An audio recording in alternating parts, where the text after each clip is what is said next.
Interim government বারবার আমি বলবো যে প্রায় প্রতি সপ্তাহে মিটিং হচ্ছে, অনেকগুলো মিটিং হচ্ছে কিভাবে ভালো এবং সুন্দর, ফ্রি, ফেয়ার, পিসফুল এবং উৎসব মুখর একটা ইলেকশন হওয়া যায়। এবং আমি চিফ অ্যাডভাইজার বারবার বলছেন যে ফেব্রুয়ারির প্রথমার্ধে ইলেকশন হবে এবং এই বিষয়ে আমরা আমাদের সলম কমিটমেন্ট, এখানে এই বিষয়ে আমাদের ফুল কমিটমেন্ট, এটার কোনো ব্যর্থ হবে না। এবং এটা যদি কোনোভাবে এটার কোনো কেউ এটাকে ব্যর্থ করার চেষ্টা করেন সেটা হবে জাতির জন্য একটা মহা বিপর্যয়। উনি বারবার বলছেন যে ইলেকশন ফেব্রুয়ারির প্রথমার্ধে হবে।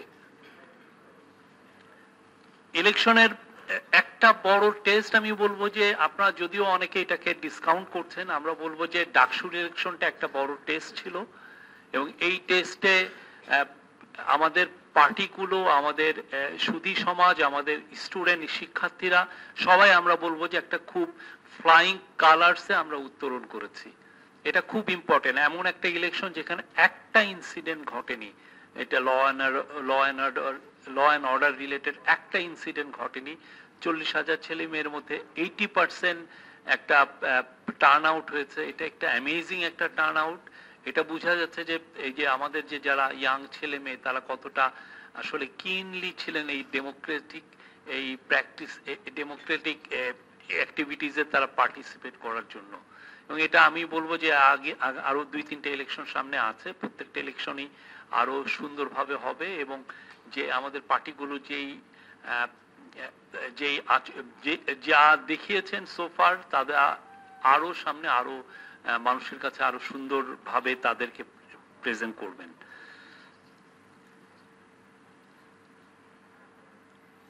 আমি বলতে পারি প্রতিদিনই মিটিং হচ্ছে, প্রায় প্রতিদিনই স্যারের একটাই মেসেজ, ফেব্রুয়ারির প্রথমার্ধে ইলেকশন, এটা আমাদের সফল করতে হবে। আইন শৃঙ্খলা বাহিনীগুলোকে নিয়ে বারবার মিটিং হচ্ছে। আমাদের ইনিশিয়াল এস্টিমেট ছিল যে 60,000 মিলিটারি ট্রুপস এটা ইলেকশনে ডিউটিতে থাকবে। এখন ওনারা বলছেন যে আরো বেশি 80,000 বা তারও ঊর্ধ্বে এটা করা সম্ভব হবে।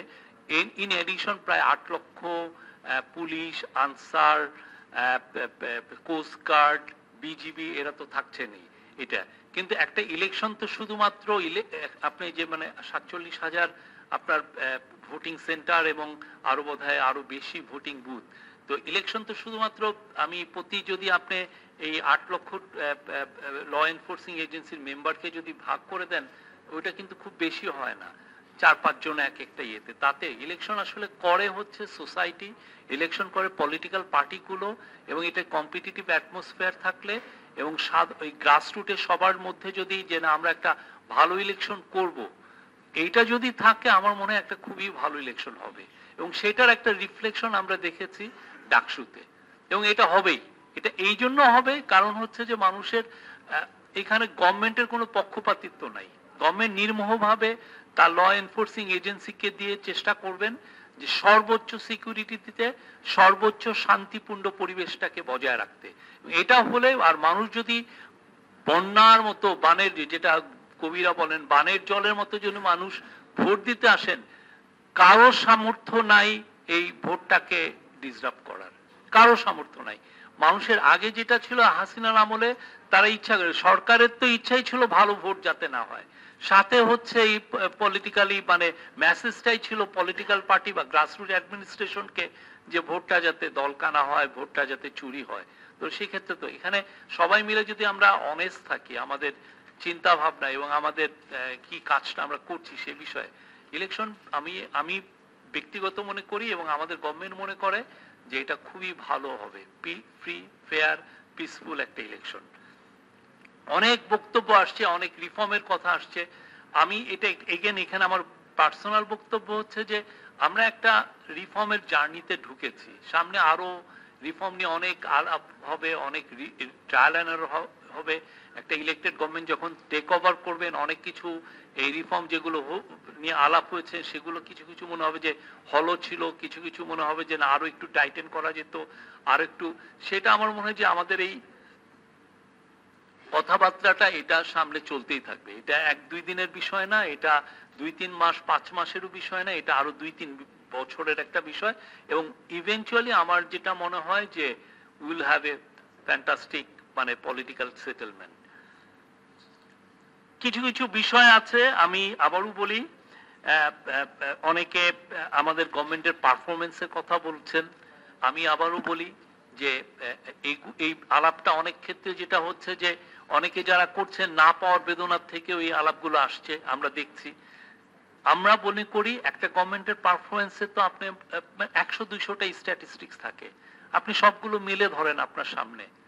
ইনফ্লেশন আমি কম করেছি কিনা, এক্সপোর্ট বেড়েছে কিনা, ল অ্যান্ড অর্ডার সিচুয়েশন কত ছিল, গত বছর মার্ডার কত হয়েছে, চুরির সংখ্যা বেড়েছে কিনা, এইরকম আপনি যদি আনেন, আপনি একটা যে কোনো একটা ভালো থিঙ্ক ট্যাঙ্ক তার এরকম 200টা স্ট্যাটিস্টিক্স তার সামনে মেলে ধরতে পারে, মেলে ধরে বলতে পারে যে আমার এই পারফরমেন্সটা কেমন হয়েছে। যেটা হচ্ছে যে এক ধরনের এক পেশে ইমোশনাল কথাবার্তা হচ্ছে। একটা গভর্নমেন্টের আপনি অবশ্যই পারফরমেন্স বিচার করবেন, কারণ গভর্নমেন্ট আপনাকে রিপ্রেজেন্ট করছে।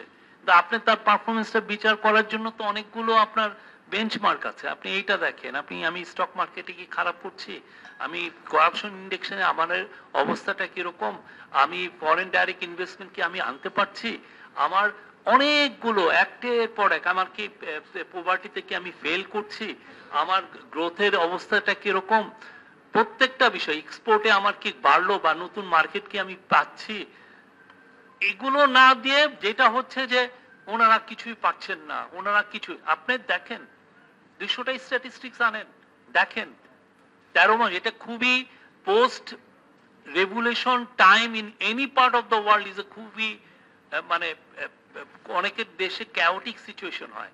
সেই জায়গায় আমি তো মনে করি এই গভর্নমেন্টের বিগেস্ট একটা অ্যাচিভমেন্ট হচ্ছে যে থিংস আর স্টেবল। 13 মাসে আপনি দেখেন যেটা হচ্ছে যে অনেক ধরনের ইমোশনাল কথাবার্তা আসছে।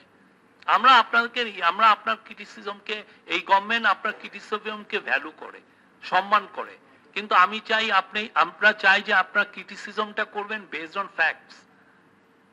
আমরা বারবার আপনাদেরকে স্ট্যাটিস্টিক্স, কালকেও বোধহয়, কালকে না পরশুদিন আমরা পুরো 6 বছরে আমরা ক্রাইমের স্ট্যাটিস্টিক্স দিয়েছি।